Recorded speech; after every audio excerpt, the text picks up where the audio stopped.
السلام عليكم. اليوم باغيه ندير معكم الكيكه تاع الليمون، داك الليمون الاحمر اللي عصير تاعو احمر.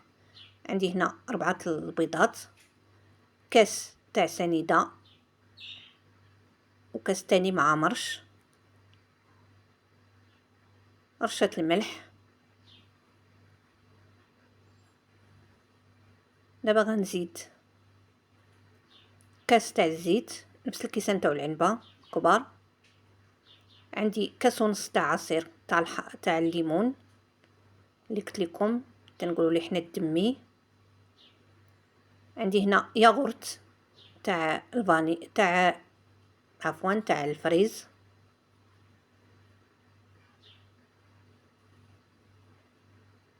شويه ملون احمر، ها هو هذا هو الليمون اللي قلت لكم. دابا غنحك شويه باش يعطي داك المذاق.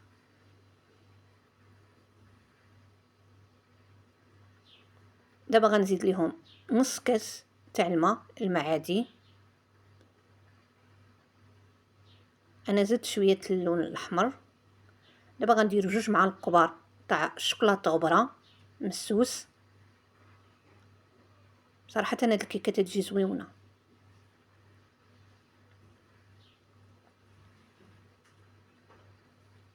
عندي هنا 3 الخمارات. انا الكيكه اللي تندير اكثرين تندير 4، دوكا مع الليمون غنديرها 3. عندي هنا الدقيق،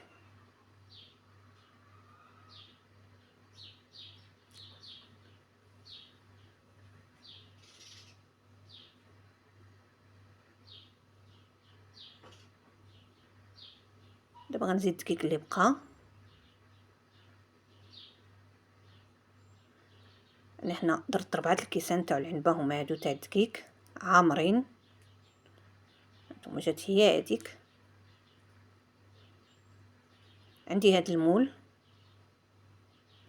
وانا ديجا راه شاعله الفران.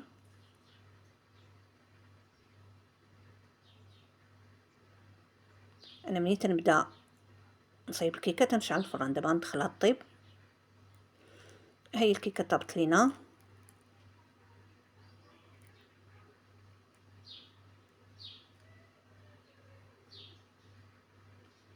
دابا غندير الكريمه. عندي هنا 5 المعالق كبار تاع سنيده،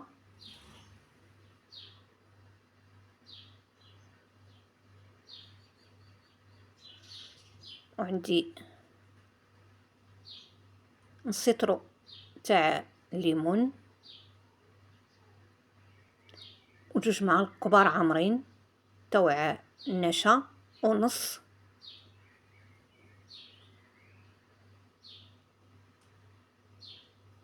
دابا نطربهم مزيان حتى تذوب ليا النشا مع السكر.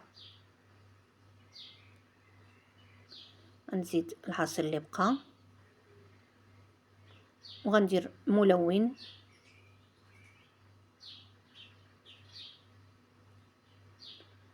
وغنطرب وغنديروه يطيب. من يطيب نرجع لكم. هيا الكريمه تاعتنا طابت. درت واحد فانية وحده. شو اللون كي جا على مزينو. انا عندي الكيكه سخونه والكريمه سخونه كما العاده. اللي فيه شي عاده ما تتقطعش، ما تنصبرش على الكيكه حتى تبرد. دابا غنكب عليها الكريمه.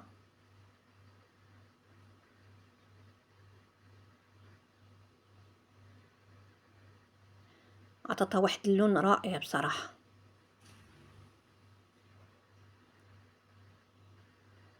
نتمنى تجربوها. وعمرت حتى لداخل باش ليه خاصه الكريمه وعجبته ياكلها.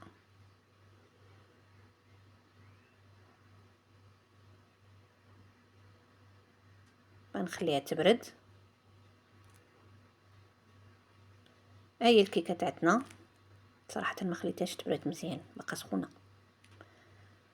زوقتها بالبرميسيل بصراحه تتلف ليا سميتو، ومع الليمون. دابا نقطع عليكم وتشوفوا الشكل تاعها كي داير. وداب الشكلاط داب. مع الكريمه كانت باقا سخونه والكيكه باقا سخونه فداب.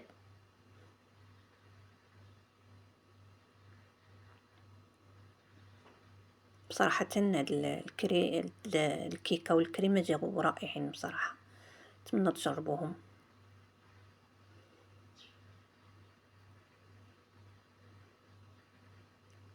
قالك شكون شكر العروسه؟ قالك خالتها ولا الحزيزره جارتها ولا امها ولا حزيزره جارتها، نسيت كاع المثل، معليش اللي عارفوا يقولوا لي. انتم شوفوا الكيكه كي جات معلكه وجات رائعه، نتمنى تجربوها بصراحه زويونه، واللي دقها من عندي عجباتو، وحتى الكريمه جاتهم زويونه. هذه هي الكيكه تاعتنا، نتمنى تجربوها وتنجح لكم، هادشي اللي غنقول.